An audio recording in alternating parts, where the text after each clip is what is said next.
இன்றைக்கும் பாத்தீங்கன்னா விசுவாசிகள் இந்த 2 கேட்டகரியில இருக்கிறாங்க. ஒரு கேட்டகரி விசுவாசிகள்னா அவங்களுக்கு தெரியவே தெரியாது.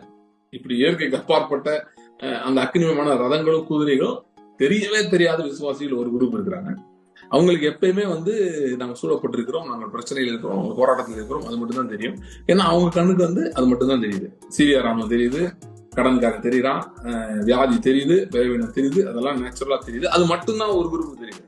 இன்னொரு குரூப் எப்படி இருக்காங்கன்னா கேஆசி மாதிரி, யாராவது ஜோம் பண்ணா அவங்களுக்கு தெரியும், ஞாயிற்றுக்கிழமை சர்ச்சுக்கு போனா அவங்களுக்கு தெரியும், இல்லைன்னா எங்கேயாவது மீட்டிங் போனா அவங்களுக்கு தெரியும், இல்ல என்னைக்காவது ஒரு நாள் அவங்களுக்கு ஒரு தரிசனம் வந்தா தெரியும், இல்ல என்னைக்காவது ஒரு நாள் ஒரு சொப்பனம் வந்தா தெரியும். சோ அவங்க என்ன பண்ணிட்டு இருக்காங்கன்னா, இந்த மாதிரி எங்கேயாவது போனா ஏதாவது நடக்குமா, இந்த கூட்டத்துக்கு போனேன், அந்த கூட்டத்துக்கு போனேன், எங்கேயாவது போனா ஏதாவது தெரியுமா அப்படின்னு சொல்லி போயிட்டு இருக்காங்க. ஏன்னா அவங்க போனா நடந்துச்சு, அந்த மீட்டிங்ல நடந்துச்சு, இந்த மீட்டிங்ல நடந்துச்சு, அதனால போனா நடக்கும் அப்படின்னு சொல்லிட்டு போயிட்டு இருக்காங்க.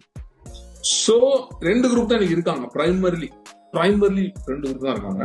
ஆனால் எலிசா தேர்ட் கேட்டகரி.